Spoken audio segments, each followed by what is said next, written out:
Jerry Jones stayed on brand. Mike Fisher reporting from Frisco, where right down the street is the Star in Frisco, headquarters of your Dallas Cowboys. Thank you, by the way, for hanging out with us as we take you inside of there. And then just up the street is a little town called Prosper. That happens to be where Dak Prescott, a year ago or so, purchased his magnificent home. You may have seen pictures of what he's done with the backyard. He's turned it into a football field and a golf course and a fishing pond and all the rest. Very cool. So Jerry Jones, who works at the Star in Frisco, Dak Prescott, who we presume will. That's the hangout. Jerry, of course, lives south on the tollway from the Star in Frisco. But yet, earlier this week, there he is up in Prosper, up north. And you've probably seen the photo by now. It's Jerry with, of course, a suit on. He's always got a suit on. I don't know why. Believe me, I don't have a suit on. I'm a distinguished gentleman. But when I'm 78 and have my $8 billion, I won't be wearing a suit. I'll be wearing this. This is it. You're looking at it. This is my 8 billionaire suit. My 8 billionaire outfit. So Jerry goes in to a 7-Eleven to buy wine. Now again, why is he at the 7-Eleven? Why is he buying wine? And why is he having a conversation with a guy who ended up with the picture and then put it on social media of a guy who apparently supports University of North Texas in addition to being a Chiefs fan? Why? Well, the joke first is, well, obviously Jerry was going up to Prosper with 2 bottles of wine to meet Dak so they can get drunk and sign this deal. I don't think it's quite that. But it is funny to wonder why Jerry drove north. You know, the Star in Frisco has wine. Lots of it. Some of it even is JJ wine. When Jerry got inducted into the Hall of Fame in Canton, we had the privilege and honor of going to his private party, and it was wild. It was incredible. You name a celebrity, football and beyond, and we hung out with them. And I'm not trying to name drop or brag. I'm just telling you, wow. I might still have the video of Justin Timberlake. I wonder if I still have that. We should dig that up. I might just turn that into a video here. I think you'd enjoy it. There's Justin Timberlake. There's John Bon Jovi. There's Roger Staubach. There's here comes Irvin. Here comes Des. Just an incredible party. But that's where I took the first picture of the JJ wine. Southern Glacier is the biggest liquor distributor, spirits distributor in North America. And they have a partnership, and Mr. Glazier has a great friendship with the Jones family. And so they created for him his own wine, JJ wine. And as an extension of that, here comes Jerry, who could have just got some wine. I don't know. He could have got some wine from the Star. The Cowboys Club is loaded with wine. I guarantee you Jerry's office probably has its own little wine cellar. I've never gone down in the basement of the Star. There isn't technically a basement, but I wouldn't be surprised if hidden down there is another wine cellar. So anyway, Jerry goes north and he buys his wine. And of course, some people that don't know the Cowboys, this wouldn't count you. Some people that don't understand Jerry, I don't think this counts you either. Oh, he got caught. Got caught doing what? A fan stopped him and said, Mr. Jones, can I have a photo? And Jerry, as always, I'm telling you guys, especially those of you who dislike Jerry Jones, and I understand your reasoning. I do.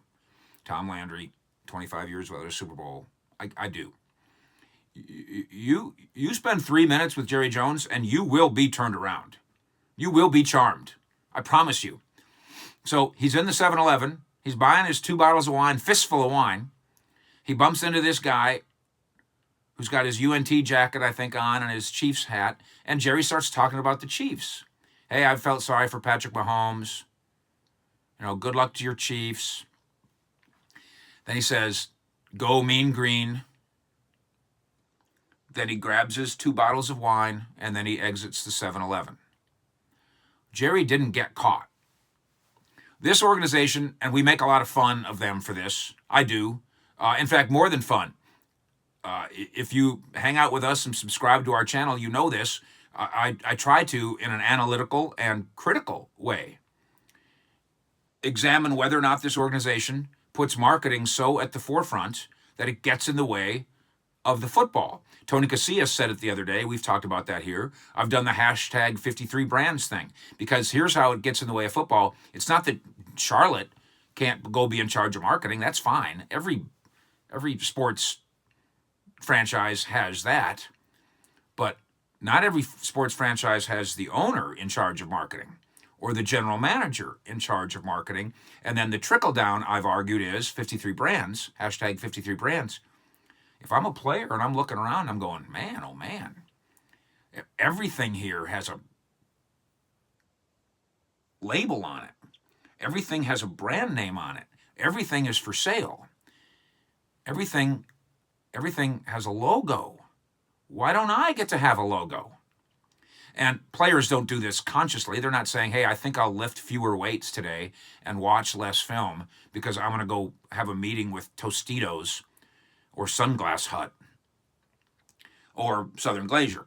It's not a conscious thing, but there's only so many hours in the day. And so maybe the idea that they prioritize marketing around here is detriment to the football team. But in Jerry's case, you must give him credit. This man, Jerry Jones, is on brand. He didn't get caught in a 7-Eleven. 7-Eleven has been, I don't know about this moment, but for years, a longtime sponsor partner of the Dallas Cowboys. He didn't get caught in a 7-Eleven. He goes to 7-Eleven.